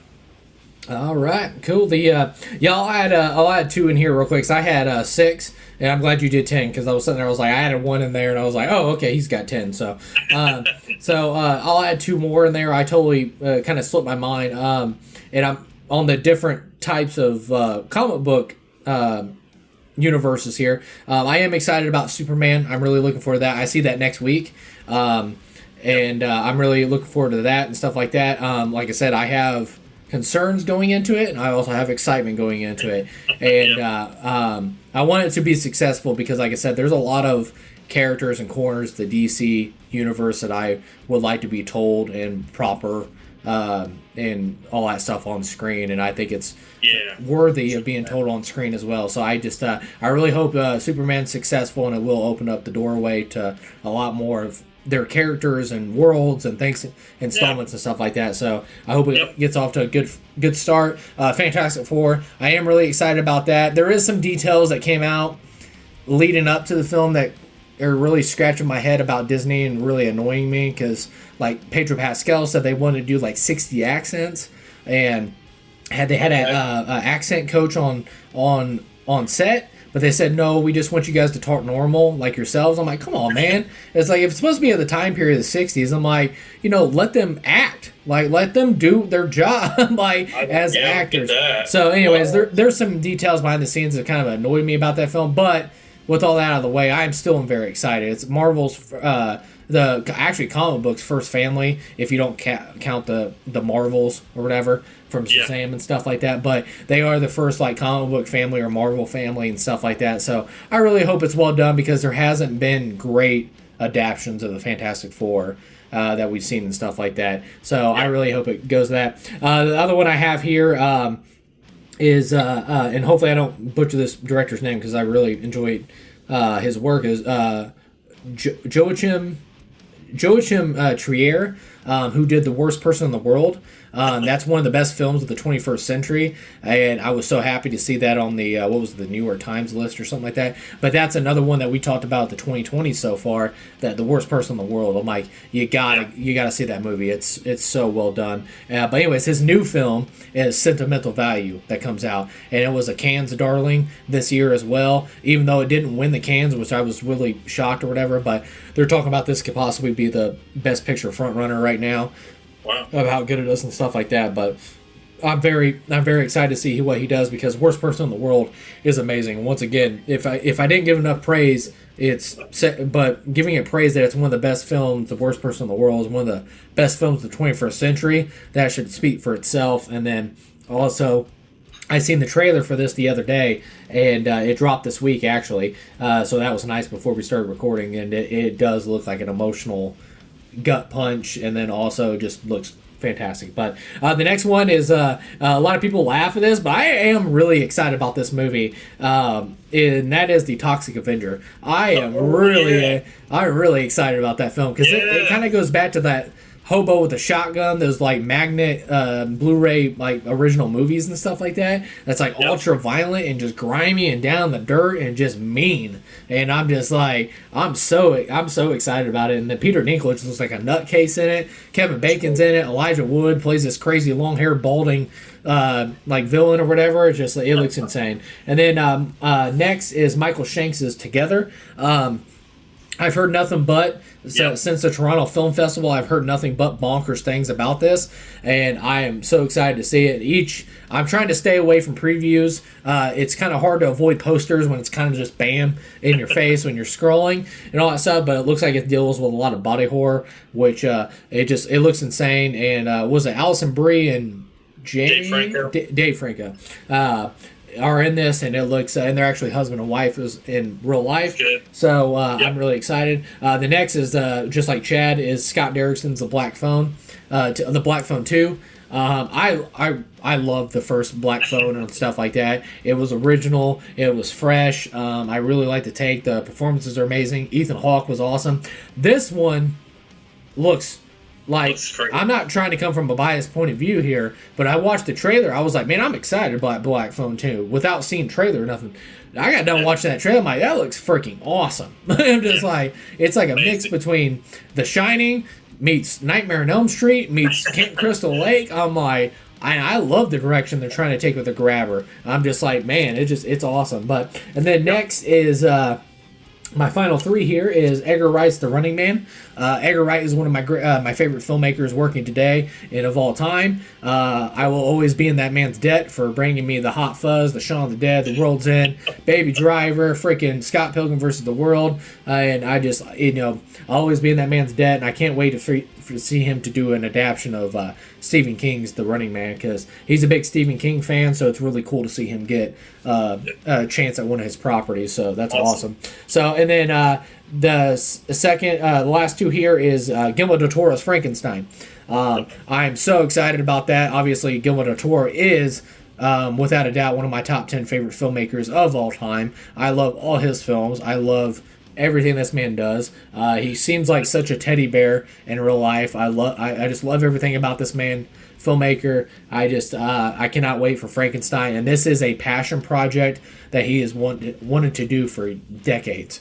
And just to see that his favorite film of all time is the original 1931 Frankenstein. So to see that like every filmmaker's giddy dream come true, to take your favorite film of all time and you get to do an adaptation of it, like, dude, that just it warms my heart that he's finally getting to do this. And dude, Oscar Isaacs looks awesome as Dr. Frankenstein. Like, he looks great in the trailer and stuff like that. But I'm so excited about that. And Netflix, for the love of God, please give this a theatrical release. Please, for the love of God, this deserves to be seen on the big screen.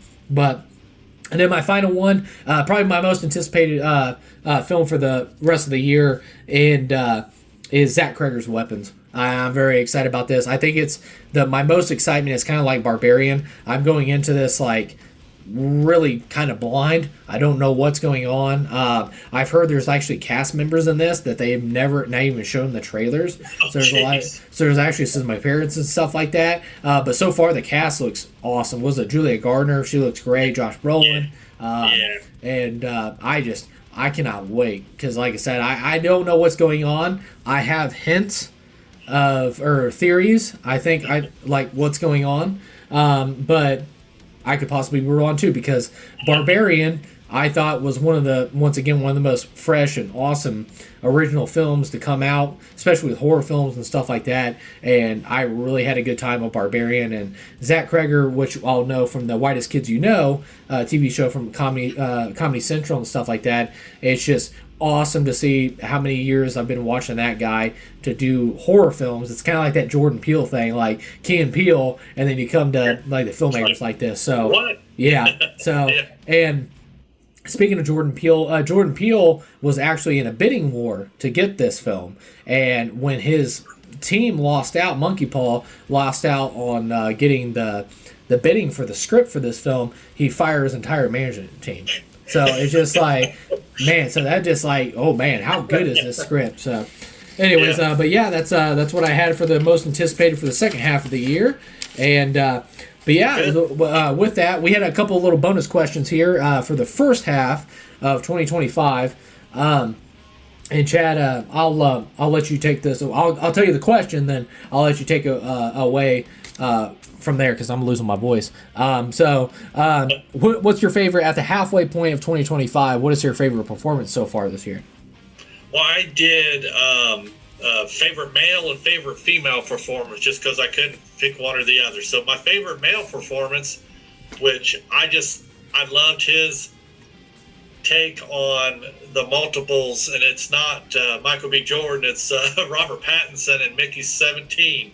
I just thought it was just such an interesting way that he did it, and having seen Robert Pattinson and so many other things, you didn't know what to expect coming into it, and then he just blew my mind with his performance of Mickey 17 and 18. It's like the dudes are in the same room together, like with Michael B. Jordan, but yet they're so distinctly different, just in their mannerisms and the way they talk, and just everything about it was just a very cool look for him, where I just felt like he maybe was getting a little bit stale in some of his performances, and then he comes out and does this kind of a comedy-esque performance, almost like a Jerry Lewis kind of Nutty Professor kind of thing, where one guy is just so different than the other, even though they're the same guy, and this is only a carbon copy of the next guy, so it's just very good. I thought he did a really cool job. And then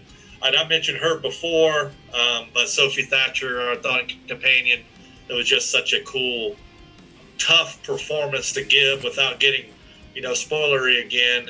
And I really enjoyed her, and I think, as you said before, she's got a lot of really cool performances in her coming up, I'm assuming. So I hope they continue to give her interesting roles like this, opportunities to do them, and I think she'll kill it. So those are my two, Robert Pattinson. Obviously lots of other ones out there, really great performances, but I just pinpointed them because I really enjoyed their subtle nuances of the character they had to play. Yeah.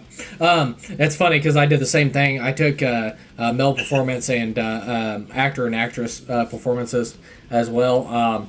But from my actor category, I actually have a two-way tie, and it is twins. Michael B. Jordan. I think him in Sinners and everything. I've already got details about that, and I'll splooge all my awesomeness about Michael B. Jordan in our spoiler talk as well. But I just think his best performance to date, best performances, if you want to say that, to date and stuff like that. He did awesome with Smoke and Stack, and like I said, you could tell the difference between the thing. And on your Robert Pattinson too, I did notice in Mickey 17 as well, their teeth is even different. So I thought that was great. Yeah. So like just the differential and stuff like that. One's got like straight teeth and one's like all crooked and stuff like that. It's how they're built in that machine. It's like if just like making a copy. Sometimes your copy's going to have that little weird line. It's just something. It's such a cool take on it. And I noticed that with the teeth. I thought, man, of all the things that could kind of get wonky when you're building a human in a machine like that, the teeth might get a little wonky. Yeah, so pretty cool. You see the paper get caught and it does that little skip or whatever. It's like, oh, that's where they effed up the teeth. So just But so Michael B. Jordan. Then also my tie with him is in the same film, and that's Jack O'Connell. I think I just thought he was so amazing at just being so approachable and having that vampire Dracula type thing to him, like that suave to himself and stuff like that. Very charismatic. Charismatic. And it cracked me up too because there's another vampire there, without spoilers or whatever. There's another vampire girls we're going crazy about, but Jack O'Connell was also in that conversation as well. It's like, I would have invited him in. So he's just got that kind of suave and beauty to himself that he could lure you in. That's how they get you. So that's cool. And then. For my actress performance, I already went crazy about her as well, and it's Leah Myron from The Ugly Stepsister. I'll be shocked if there's a better performance of an actress this year, and she's my number one. And if I had a power rank between the actors and actresses, she would still be number one. That's how good she is, and I was just blown away by her. And like I said, I've already kind of just thrown out all my praise for her, but she is amazing in that film. So Leah Myron is my favorite performance by an actress and stuff like that. But all right, going on to our second bonus question here at the halfway point of 2025. Your favorite scene of the year so far, Chad? It's going to be Sinners and the musical number in the juke joint, where they kind of span time itself and it's just beautifully done, shot with beautiful music and fantastic performances by everybody. It is indescribable about how awesome this scene is, and it's one that in the theater, I was looking around just to at other people that were there that weren't with me, that were just there enjoying it and being like, are you seeing this? Because it was so well done, and it blew my mind. It was so powerful, and man, I tell folks to watch it just for that. And it's funny, and just on a small tangent, the guy I work with, he had seen the movie, and the first thing he said was, "What'd you think about that scene?" Yeah, the musical number. And he isn't somebody that even goes to the theater and watches. He actually said he watched it and actually was applauding the scene in the theater after it was done. People were looking at him "What's this guy doing?" But it was so amazing. I mean, without seeing it, there's no way you could give it justice in any way, shape, or form, because it all blends together with the music and the environment and the actors and everything. The cinematography on it is just so spot on. So that's it. I mean, you saw some big IMAX ones. You probably saw some pretty neat things, with the Mission Impossible, some cool aerial stuff. I mean, probably visually some cool stuff. Was from a just gritty, right in your soul kind of a scene. I don't know how you could improve on it. It's one of the best scenes I've ever seen, period. So I had a feeling that was going to be your favorite scene. Yeah. It is also my favorite scene, but I do have a scene that I had on backup in case it was the same. But I don't know what the actual title of the actual scene is called. I knew you called it the juke joint scene. I called it the "I Lied to You" scene, because I know "I Lied to You" is the song that he plays in there. So whatever the name of that scene is, yes, I absolutely agree. And crap, I just put my notes up. Hold on, I gotta get her name because she deserves it.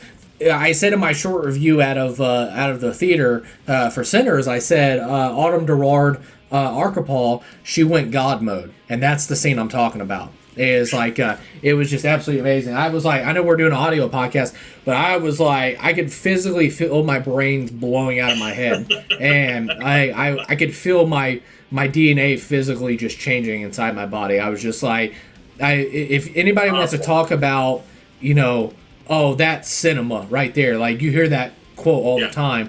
I'm when I seen that scene for the first time, I'm that's cinema. Just that's why we go to the movies. I'm you can't get these feelings at home. And when that scene happened, I was this is why I love the movie theater, because I'm with a crowd right now, and I even have people around me whoa. And out of context, it's going to sound weird, but you'll understand when you see the film. I got goosebumps to the core of my soul when somebody comes in and strums an electric guitar. It's the coolest thing ever. I'm just it's nuts. But no, my backup, in case that so we didn't have the same ones, is it's from Without Context. Or actually, I'll give you a little bit of details, but not all the context. But there's a scene in 28 Years Later. There's Spike and his father are coming down the causeway. It's nighttime, but the tide has come up a little bit, so it's kind of up to their knees and stuff like that. And they start walking towards the Holy Island, back to it. Well, a alpha comes on their tail. Wow. And then there's what do you call it? The Northern Lights, where it has those it reflects off the ice and hits the sky and stuff like that. It hits it. It's beautiful. It's terrifying. It's anxiety. They're just trying to get through this water. And like I said, the rage virus hits these alphas like steroids. So this thing's just charging through the water like it's nothing. And it's and of course, the infected are terrifying just alone. But you have this monstrous rage-infected alpha monster just charging through the water after you, and they're trying to get to the water and try to get to the gate in time. It is anxiety driven. It's awesome. So anyways, so that's that. Yep. So the next big one, the next bonus question we have at the halfway point of 2025, what is your surprise film of the year so far? Me, it's just because I had such very, very, very low expectations of the movie was the Minecraft movie. Okay. Yeah. And I talked about that when I mentioned Minecraft from my other list. And just, hey, I had no inkling that it was going to be anything worth watching, and it turned out to be worth watching. So there you go. That's my biggest surprise so far. All right. Well, my biggest surprise was Final Destination Bloodlines. Okay. With so many installments put into the franchise, you get kind of worrying when you get farther and farther in franchises installments and stuff like that, because it gets either stale or repetitive or unoriginal or just cash grab, things like that. And it's been quite a long time since we've got a Final Destination film. Yeah. But in a non-psychotic way, there's a lot of creative details and all that stuff, very creative kills. I had a lot of fun. The acting is not Shakespeare. Don't expect Oscar-winning performances at all in this, but the performances are a lot of fun. It's very cheesy. It almost I just really enjoyed the film and stuff like that. The kills were gnarly. The opening scene is really I think the opening scene lasts almost 15 minutes, but it's worth every second because they do a lot of really cool stuff with it. And then also I thought they did something creative with it. You're this many installments in, you bring in the bloodlines, and without context, you get further into that, what that actually means and how that comes into play and stuff like that. So yeah, big surprise was Final Destination. I think just because I was so worried that we have so many installments in, I'm just all right, here we go. Here's another one. It's kind of like the Jurassic World movies that I'm having right now. It's just this is getting repetitive. I'm kind of exhausted with that, and I kind of almost felt that with the Final Destination going into this, but walking out, I was like, that was a lot of fun. So yeah. That's nice. That's great. Fantastic. But all right, so our last two questions here. The next one is the most underrated film so far at the halfway point of 2025. Okay, I'm going to go with the Black Bag, only because I just don't think it got its just it's just desserts. It really should have had a little bit more hype with it. It should have had a better marketing campaign behind it. A wider release. All that stuff that something like this should have. And I get it. It's not for everybody for sure, but I think that more people would have enjoyed it if it had a little bit better ad campaign for it. And you can't set it up like it's the next James Bond or anything like that, just because these folks happen to be, spy-like people, So I get that. They don't want to give the false sense that it's something that it isn't. But there were so many really cool shots in it that I thought you could put together a better trailer and just have it be fun, So I'll just say, Black Bag, because it deserved better. Yeah. So that's what I had as well, but I got a backup movie, and I'll get to that as well. I had Black Bag as well. It just sucks because, like I said, I hear the normies and also the fan community, the movie fan community always, hollering and screaming for original films and all that stuff. And this is a really modest budget too. It's like a $40 million budget. Wow. Yeah, really modest budget and stuff like that, but it only made $42 million at the box office, and it's a bummer, man, because I think it's an excellent film. I wish it would have got more support. Like I said, you can definitely throw some shade at the marketing behind the film as well, to get that out there for people more. But people talk about they want original films, then go out there and support the original films, because these studios aren't gonna support original films if they don't see financial gain from them. And I'm sorry, I know that sounds kind of unfair, but also you gotta understand this is a movie business at the end of the day. So it's a business. And what was it, Robert Meyer Burnett? He's like, it's not show friends, it's show business. So that's all right. But and then also on the other side of that coin is just once again, but also this had a very much better marketing campaign than Black Bag, obviously, but Sinners. I was so happy that an original horror film got the support it did. It was like a $90 million budget. It made over $350 million. So it's a double-edged sword. It's just like, man, you got these two original films and stuff like that. I love it. This original film got so much support, and then you got another original film, and just like, man, it deserved better as well. So it just, yeah. But no, Black Bag was my film, but I had a feeling it might be on yours. So the film I had on backup was My Dead Friend Zoe.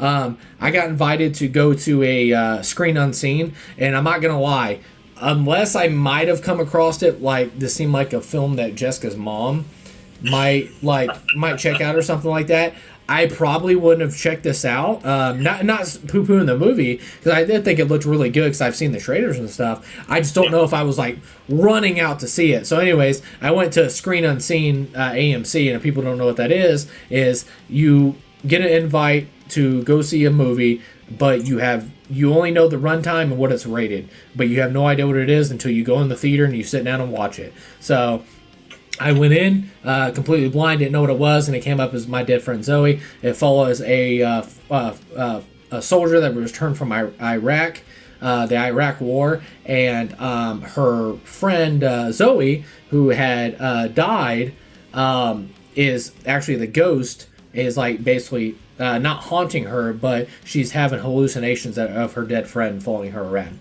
So it's called My Dead Friend Zoe and all that stuff. So, and it's actually like a comedy at the same time. It's like a dark comedy, but also the subject matter is very heavy. And it also has a twist at the end of the movie and stuff like that you don't see coming, because the death of Zoe you think is she died some way, but she actually died another way. So it's a really cool twist in the end. Interesting. Yeah. Okay. So, but yeah, like I said, it's a very excellent film, and I did see that. I think it's got like a 95% on Rotten Tomatoes. I know it's got like a 97% audience score and stuff like that. Not many reviews. I even think it has over 1,000 or something like that on Letterboxd.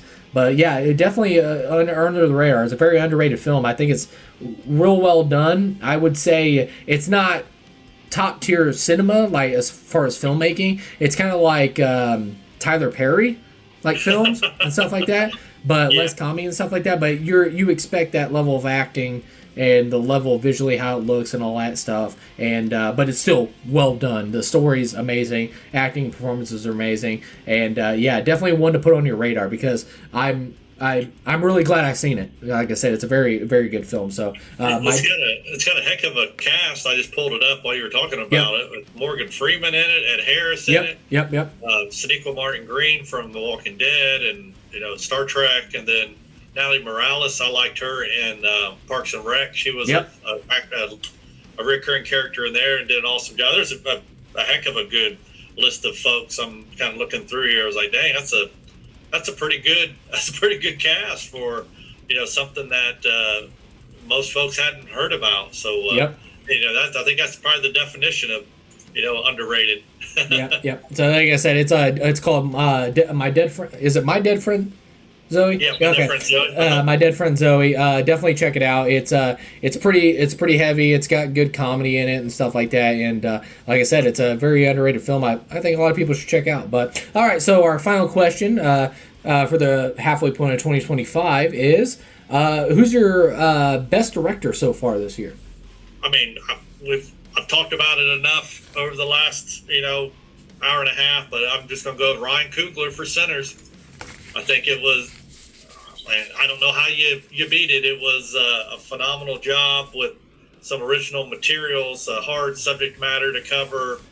You got the same actor playing two different characters. I mean, it's got everything in it that it makes it sound like it would be a very difficult movie to make. And he did such a great job. It'd be hard to not give him kudos for Sinners. So that's it. Ryan Coogler. Yep. Ryan Coogler was also my number one, but I had a backup. I wouldn't say a tie, but I do want to give two extra shout outs for directors at the halfway point, and that is the Philippou brothers, or the Racker brothers from Bring Her Back. Like I said, not in a, I don't mean it in like a mean way or a rude way, nothing like that. I just didn't expect this in the best way possible. I did not expect this heavy of subject matter to be handled by the Philippou brothers, and it's all for the better, because it's it's amazing what they did with that film and stuff like that.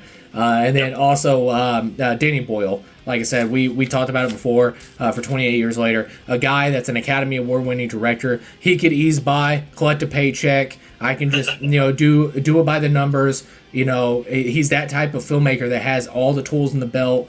I have enough tools in my belt to just make a film. It'll be good and everything else, but I play it safe. I'll do it. No, he said F that. He took the tool belt off, he threw it, and he was like, we're gonna film this on iPhones. I'm gonna strap these 20 iPhones to this thing. We're gonna try this, we're gonna do this. I'm like, my editing style, it's gonna be fresh, it's gonna be new. I'm gonna push the envelope, I'm gonna challenge himself, as long as also other filmmakers out there, like, to push beyond your own, get comfortable with being uncomfortable. And I just loved it. And Robert Rodriguez has one of my favorite quotes of, like, talking about, you dig through the ashes of your failures, you find success and stuff like that.